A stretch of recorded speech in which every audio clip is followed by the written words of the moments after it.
মালয়েশিয়ার 2 রাজ্যে পরিচালিত সাঁড়াশি অভিযানে 72 জন বাংলাদেশি সহ মোট 402 অবৈধ অভিবাসীকে আটক করেছে দেশটির ইমিগ্রেশন বিভাগ।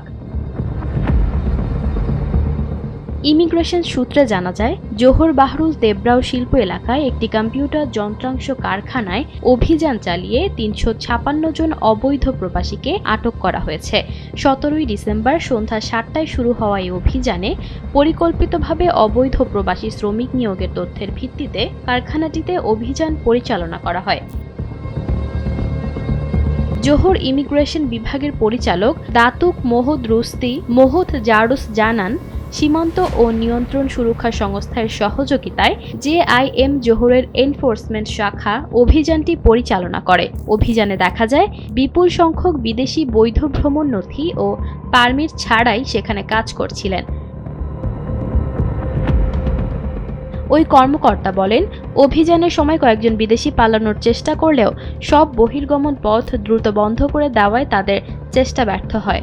এই ঘটনায় তদন্তে সহায়তার জন্য কারখানায় মানব সম্পদ বিভাগের 2 জন স্থানীয় পুরুষ কর্মীকেও আটক করা হয়েছে। যাচাইয়ে দেখা যায়, আটকের মধ্যে 299 জন মিয়ানমারের নাগরিক, 26 জন বাংলাদেশি, 22 জন ভারতীয়, 3 জন ইন্দোনেশীয়, 2 জন নেপালি এবং 1 জন করে পাকিস্তান ও ফিলিপাইনের নাগরিক রয়েছেন। তাদের বয়স 18 থেকে 46 বছরের মধ্যে।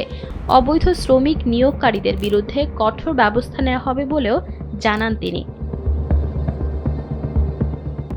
এদিকে নেগেরি সেম্বিলান রাজ্যের নিলাই এলাকায় একটি লৌহ কারখানায় চালানো পৃথক অভিযানে 46 জন অবৈধ অভিবাসীকে আটক করা হয়েছে, যাদের সবাই বাংলাদেশি।